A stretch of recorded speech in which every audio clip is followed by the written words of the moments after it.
Hello, hello, hello, and welcome everyone to this month's LinkedIn Loving Live, where we are shining a light on the world's leading B2B social media platform that is LinkedIn. And we are having a few technical issues because I appear to have just lost my guest. Oh, just bear with me one moment. Here he is. Just testing me there, Gus, just testing me. And this is the beauty of going live. Yeah, you can't recreate this. You know, this is real people doing this. So, but I am delighted today to be joined by Gus, who's going to be looking at how AI is changing the way we get found online and what that actually means for your LinkedIn presence and also our content strategy. Now, I've always talked about how, LinkedIn gets you found on Google, sometimes above your website, even instead of your website. But when I was talking to Gus about this whole, AI search stuff, I realized that actually LinkedIn can now also help us get found in these AI searches, those Google AI overviews that we get. So Gus is joining me today to actually delve into this in a bit more depth, to talk about this whole new way of search and what can we do to make our LinkedIn GEO friendly and help us get found on AI platforms such as ChatGPT. So hello and welcome, Gus. Hello, Judith. Thank you, and hello everyone. Thank you for this opportunity to discuss GEO, generative engine optimization. Oh, thank you. Do you know what? We're going to try not to get too jargonized here, but hopefully we'll be as, because this is all new stuff for me, so I'm super excited. But just before we start, if anyone here is new to these LinkedIn Lovins and wondering what the heck they are short, bite-sized LinkedIn learnings over lunch. And each month I'm joined by a guest expert, such as Gus, to share their expertise on subjects to help you support your LinkedIn activities and results. Now, I do like to make these as interactive as possible. So if you've got any questions, do please put them in the comments box on the event page. And we have a little sort of icebreaker question for you. So is anybody watching this? Are you already using ChatGPT to search for things? I'd love to know if you say yes or a no, are you using ChatGPT or other AI platforms? I know others exist. Right, so enough of me waffling. Let's get on to the interesting stuff and get to Gus. So Gus, I know that you've been doing SEO and digital marketing now for 20 odd years. How's the landscape changed in that time? What's happened out there? Well, yeah, so I've been doing this for 20 years, basically since I arrived here in the UK. And I was involved with search engine optimization, I started selling prescription medicine. And I saw all the transitions between Google algorithms updates. But what is happening now is a totally different thing from every time. Since January, we start an era that it's been called a zero-click era, zero-click search. Zero-click era, wow, yeah. Zero-click search, and cause it was when Google started to show the AI overview on their search results. So it means zero-click because people don't need to click on the blue links anymore. So they get the result, they get the message and the answer they want, and that's fine. That's it. It's so interesting, isn't it? Because it is so much quicker. I mean, I must admit, I do use, AI search, ChatGPT a lot more. And I'm just having a little chuckle to myself about, Keith, bless him, who's put, hang on, I'll just ask Claude if he's using it. Tracy put, yes, she uses ChatGPT or Copilot. And Rebecca, I love this. Rebecca's put, yes, she uses it all the time. In fact, she uses it more than Google now. And I actually probably would have to agree with Rebecca. I think I probably do use it more because I think, like you say, you don't have to click on the links to find out. It's almost, you put a search into Google, it comes up with some result links. You then have to do more research, whereas AI does all that for you and comes up with a definitive answer, doesn't it, almost? Yes, and that's the difference SEO and GEO. So like when we talk about search engine optimization, we optimize the website to position on the 10 links on the 10 positions of a specific keyword or specific long tail keyword or question. But now when we do the GEO, that we optimize the website for AI, the GEO, the machine, it does the search for you. So when you make the query, you don't do the search. The machine, it does the search for you. So we will find out all the answers. It considers what is the answer good for you.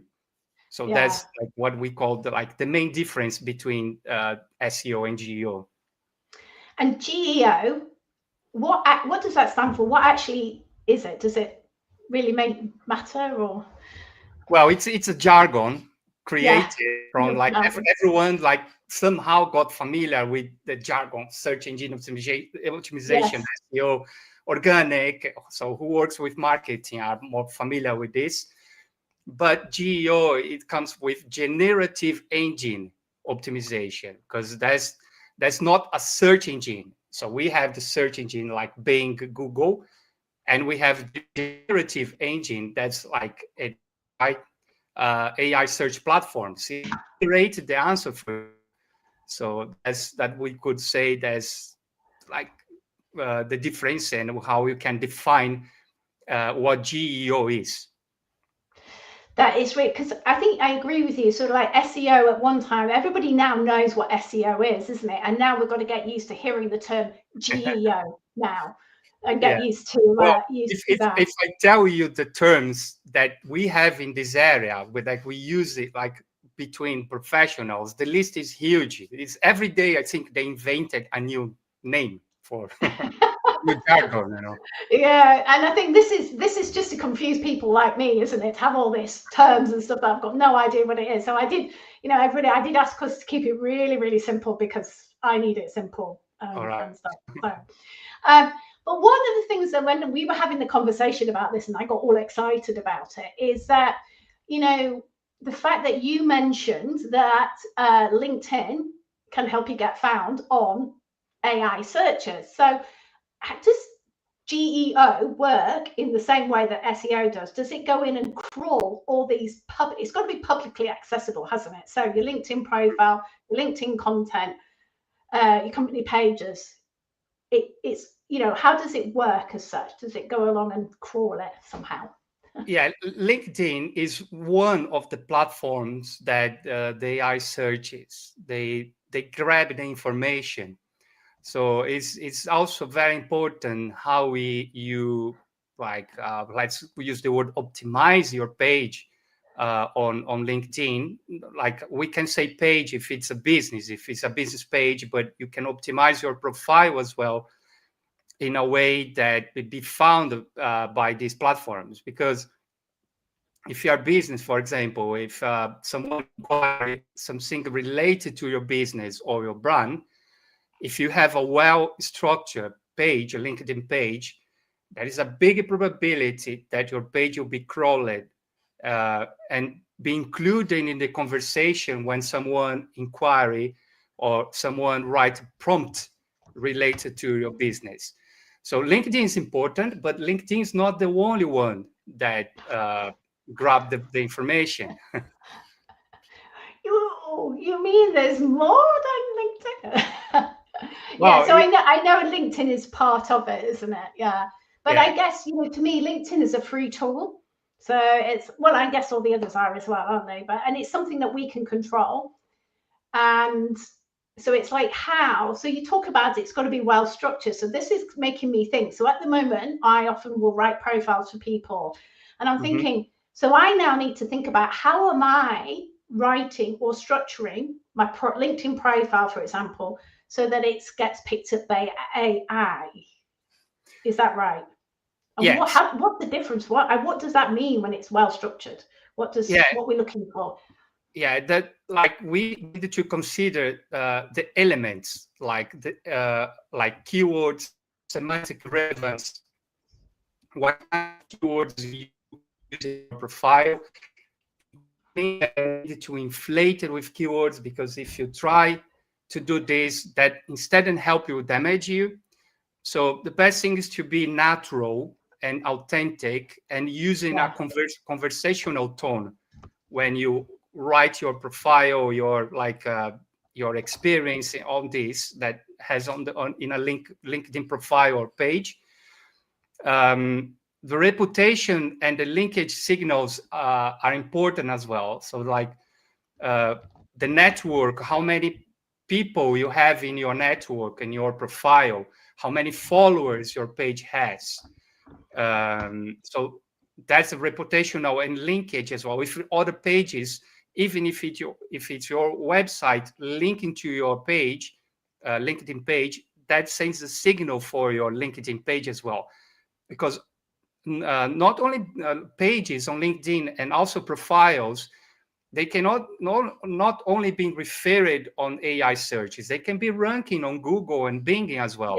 Yes, absolutely. Yeah. Yes, they can. So that's what I mean. So I love the fact that you get such great SEO with LinkedIn, and it can, I've demonstrated by doing keyword searches that I can come up quite highly in a Google search. But that is really interesting. Where's it go? So Sandra here, just going back to what you were saying about 0 clicks. So Sandra is a fractional marketing manager, and her data saying 6% of search is now that 0 clicks. So that's really interesting, isn't it? So that actually it's fast, it's here already, isn't it? And it's happening. So we've got to get on there really quickly. If anybody, So what's happening also is like it's lonely. These AI searches is eating the traffic from Google and the usage as well. And it's not only ChatGPT, it's Copilot, it's Perplexity, it's all this DeepSeek as well. So all these platforms, they are being fragmented, and the way we measure success is changing as well in this new world. So it would be wrong for us to assume that just because we don't have enough clicks when you use the web analytics to measure the traffic from these search AI platforms, or we don't see it like above Google. But we needed to consider the attribution. How many people saw your brand before they accessed direct, or they went to Google, try to find your website? So the usage, like from ChatGPT, for example, I was in a workshop 2 weeks ago, and the guy mentioned how fast the ChatGPT grew in users. It went from like 1,000 users to like 12 million users in 2 weeks. Wow! So the change is happening very fast in this world. It is. I think that's a scary thing, isn't it? It is happening very fast, and it's making sure that we are riding that wave. And I know some people are already doing that. So if anybody does have a question for Gus, please do put it in the comments box.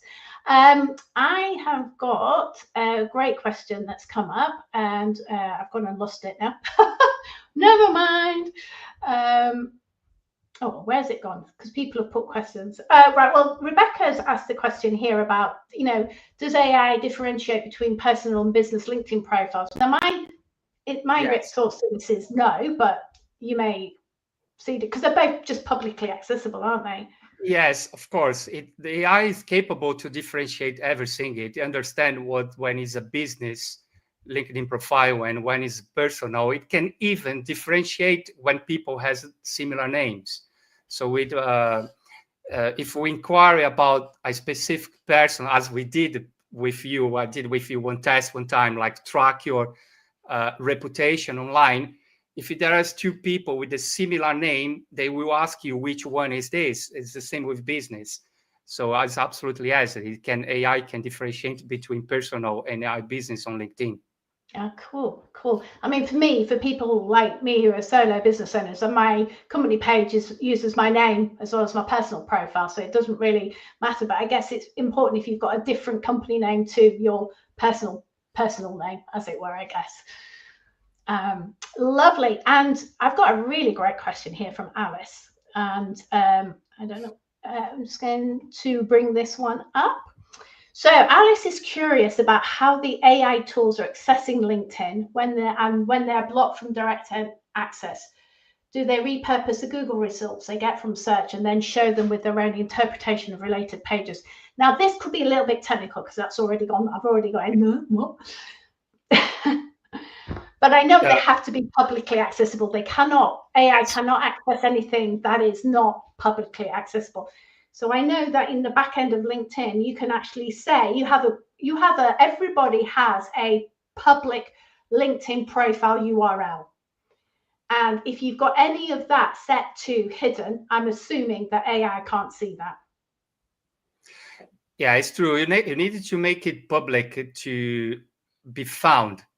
If you block bots or crawler, your profile or your page, it won't be found by these platforms. And like if the AI don't find what they are looking for, they will replace with anything.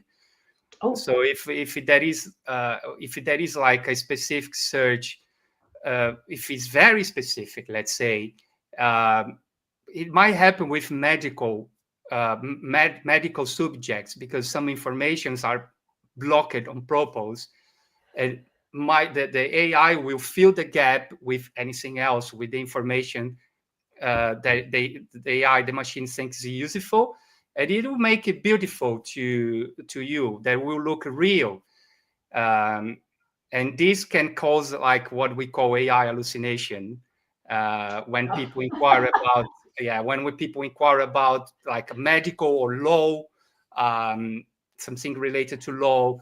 And if the content is not available, the AI will fill the gap with anything, any information, and it can be misled the person, can be misleading the user. So that's why the human interactivity is still very important. The professional, especially on these technical areas, are still very important because we cannot rely 100% on AI. So because it can fail. I've heard this that you can't rely on it, and yet we're seeing 60% is this zero click. So how do we know? I mean, that's quite interesting. So how do we know if any false information is being picked, or not I say false, but made up information is going out? That's kind of a little bit sort of scary in a way, isn't it? I suppose we have to make sure we're telling AI the full information. Yeah, of course. Like the AI will grab the information crawling the web. And as I mentioned, if you don't find it, it will fill the gap with something. We can tackle this by, like, if you are a lay person that are searching information for a legal information, it's recommended that you use a solicitor or a lawyer. If you're going to the court and you want AI help to build your statement, for example, that is a big risk, but it's your responsibility, right? So it doesn't replace yet professional, like we are mentioned. Maybe one day, but not at the moment, because they are not like 100% reliable. Yes, and I think was something we definitely need to be aware of, isn't it? Indeed.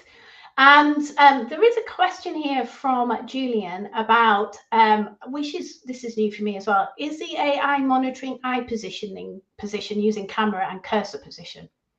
Not really, because so eye tracking, eye position, it's not something new. Like it was used by user experiencing company, but it tracks you using your webcam, so it can track in your eyes. If the AI doesn't have access to your webcam, there is no way that would track your eye. So it can be used to do a conversion rate optimization or usability test, where your eyes go into to the page. It's possible to use this kind of technology to improving conversion rate conversion rate optimization, but you needed to give access to the CAM. Not in the AI platforms, it's not possible, but the AI can track your eyes and help you on the conversion rate optimization, let's say. Right. Okay. So yeah, that's all a little bit kind of technical there. Sorry, I'm just chuckling at some of the comments that we've got coming up. So I know that obviously LinkedIn is just one part of it, a platform that GPT looks at it. So if we were to give a bigger picture, how else can we optimize AI for AI visibility other than just LinkedIn? What else would you recommend? Yeah, that's a good question, because one thing that AI takes in consideration is your brand reputation. So how the first question is how your brand is being perceived by this AI platform. So you needed to track your footprint. Is your brand, your business, or your name with a positive, neutral, or negative sentiment? So these machines, they are able to understand because they access Trustpilot, they access Glassdoor, and they access Google reviews to track what people are talking about your brand and you. Even if an employee, for example, give like a negative review of your business and your brand, it can affect the recommendation of your business by these AI platforms.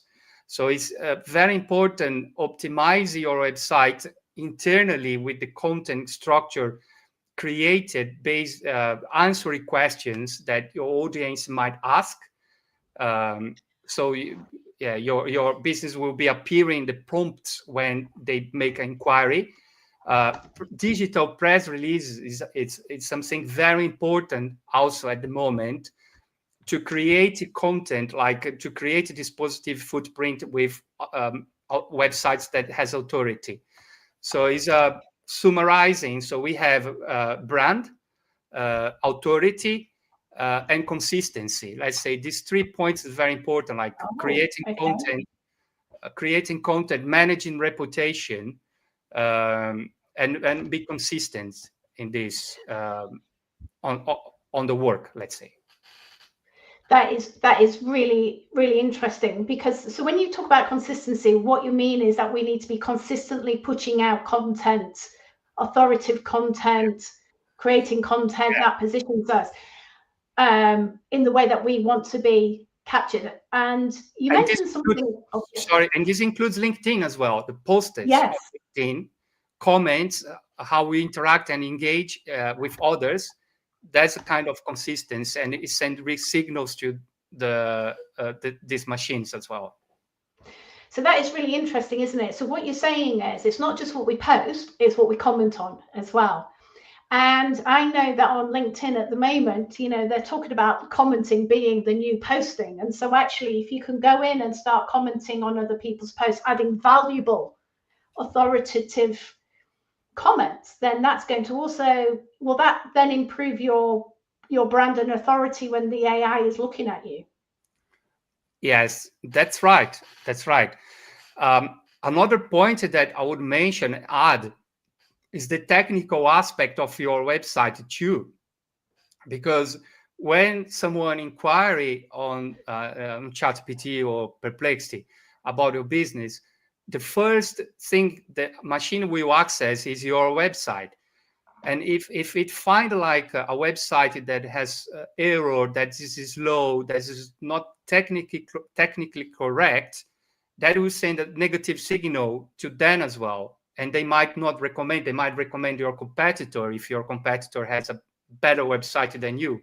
So these technical SEO is still valid. Yes, no, absolutely. And it's interesting here because it really is going back to content is king, as Julie says here, and our websites are back to being very important. I think websites have always been important, aren't they? And they're still important from an SEO point of view. But again, it's not just websites, is it? now. It's all those other things that not just LinkedIn. You mentioned also Facebook and Instagram. Dare we say those are the social media platforms, but you also mentioned them as well. So there's a lot of, it's wherever we are online, I guess, isn't it? Yeah, you're absolutely right. It became much more complex because you needed to pay attention to your reputation and your brand as well. So it's not only content. Content is still very important, but not only the content you structure in your website. Like, because when you create the content needs to be structured for these machines understand and for people. So when you create the content on your website, you needed to make sure that the machines, when they access your content, they you understand your content, and also humans. So it became a little bit more challenging for us, for professionals. Yeah. So we now need to create content, whether it's going on website, and it can be the same content that goes on your website and on LinkedIn. You need to think about the machine, understanding it, as well as humans. So there's two ways that we need to think about that.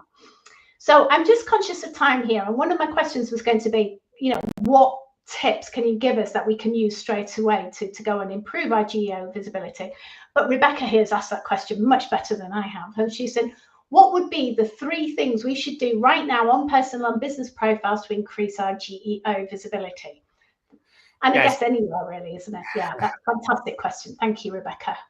Yeah, I think the first thing is pay attention in the title of your profile and business profile, and which kind of keywords you are using, if it's resonating with your audience. I think that's one thing. The second thing is like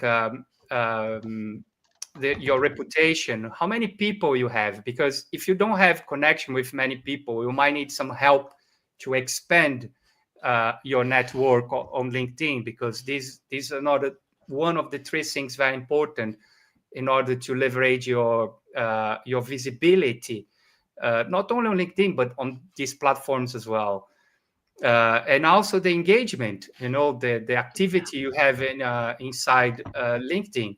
So if you are not very active, try to be more active. Like give a comment, give a like, post something related to your business. I think that's the 3 points I would highlight it that would help you send positive signals to AI search. And I think that's really interesting because you mentioned the title. So for me, that would be the headline and the job title.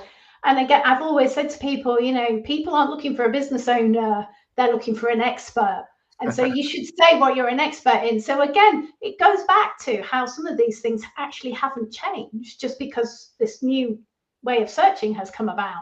So think about, and I think, Sarah has also asked a great question here about, and I think, again, she's putting about adding an FAQ section to your website, because I know questions are very important, aren't they? But not just on your website, but you could create articles and LinkedIn posts, answering questions. So it is just to go back to that, because you did mention about questions before. So it's understanding, you have to know what type of questions are your potential clients putting into GEO that you need to be answering. And is there any way of finding out what those questions are that they're putting in? Yeah, you can, the old tools like used by search engine optimization that help you to track keywords and questions, like Ahrefs, for example, it can help you to have an idea, because at the moment, these platforms, they don't make available, we don't have data of prompts used by their users. We might have this on the future, but answer the question of Sarah.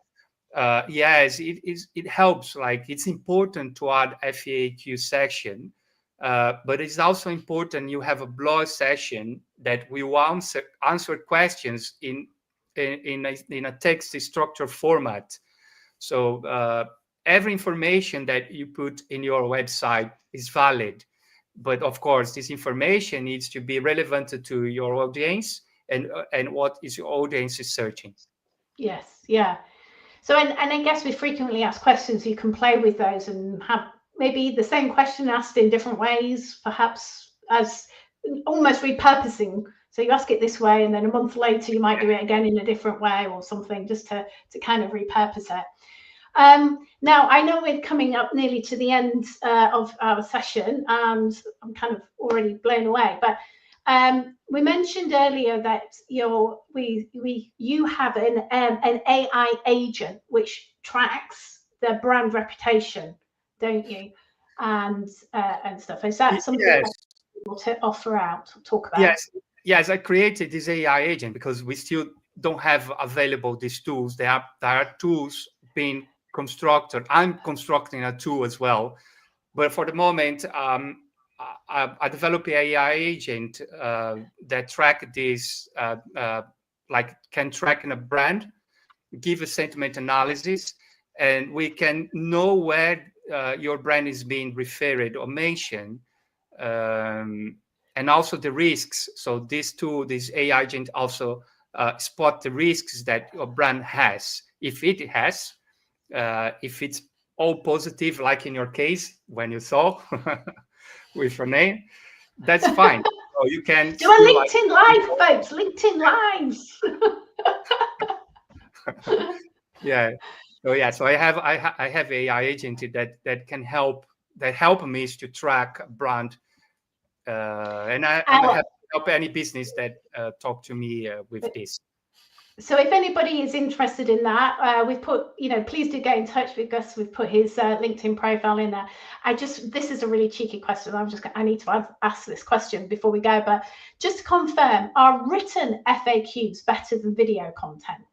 And it's an interesting question, because what I do with these LinkedIn Lives is that I always then transcribe them and have them as an article as well as a video, but that's all about repurposing more rather than the... I'm glad that Kate mentioned the video content, because we forgot to mention that video content is very important. Like the presence on YouTube is really important. Oh. Yeah. So why you don't do both? Create a FAQ page and add a video. So you'll be stronger if you do that, instead of replace one with another. Create both, because video content is also very important to send rank signals. So there we go. That's the best top tip. Right in at the end there is do videos as well as written FAQs. That's been brilliant. If you've got any more questions, please do put them in the comments box in the event page. Gus and I will look at those, and I'll get Gus to answer them, not me, obviously. But Gus, just remains me to say thank you so much indeed for joining me today. I really appreciate that. It's gone super fast. And thank you again, and we'll see everybody on the next one. Bye for now. Thank you so much, Judy. Thank you all.